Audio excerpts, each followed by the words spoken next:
Welcome to the Sage Pastel Accounting how-to video. In this video, we will demonstrate how to process supplier documents and bring in stock using a supplier tax invoice. Firstly, open your Sage Pastel Accounting program and open your company database. Click on Process Suppliers. The Process Suppliers processing screen will display. Ensure that the document type is set to Supplier Invoice. And where you see supplier, click in the block and click on the magnifying glass. You will see the list of suppliers loaded in the system displayed. Select the supplier you want to use and tab. You will see that you can switch from exclusive to inclusive by clicking the inclusive tick box.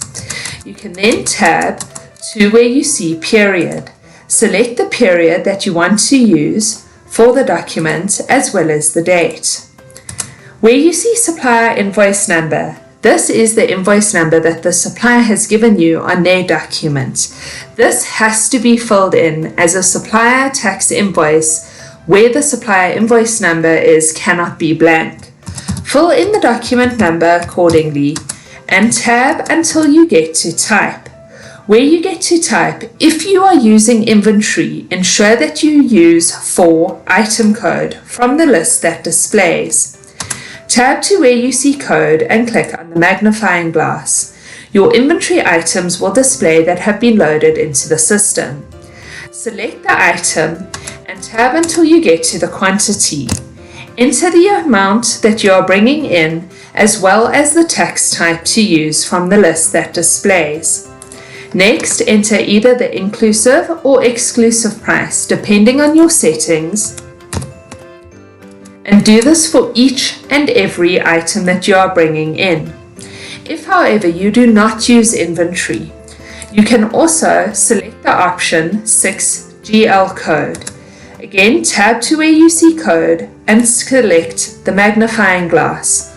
All of your general ledger accounts will display. You can select, for example, accounting fees and process on a supplier invoice.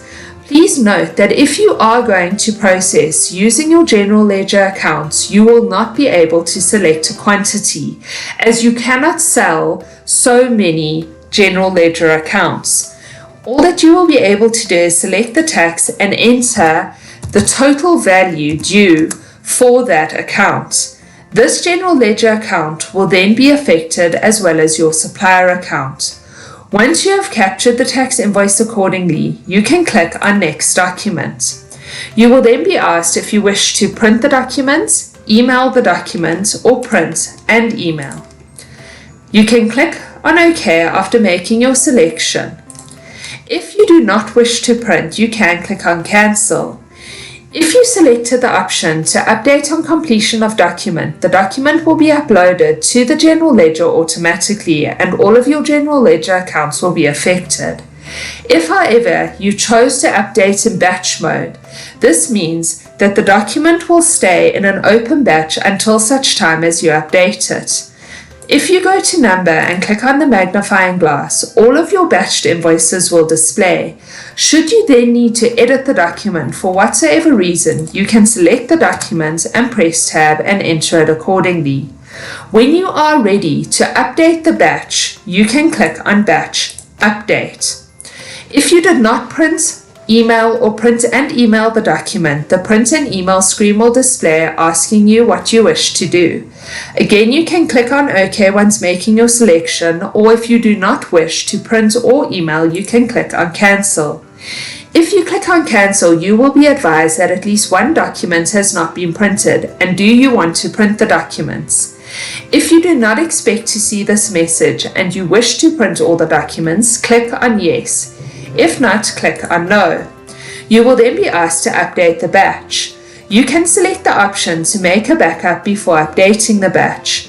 If you select this option, when you click on Update, the file backup screen will display asking you where you wish to make the backup to and what folder.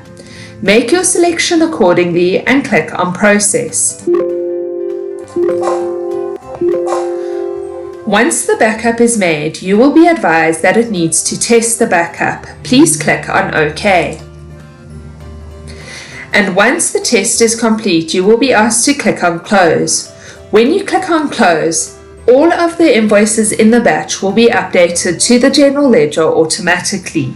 If you then go to Number and click on the magnifying glass, you will be advised that no records are found. You have now both brought in stock and processed using a supplier invoice.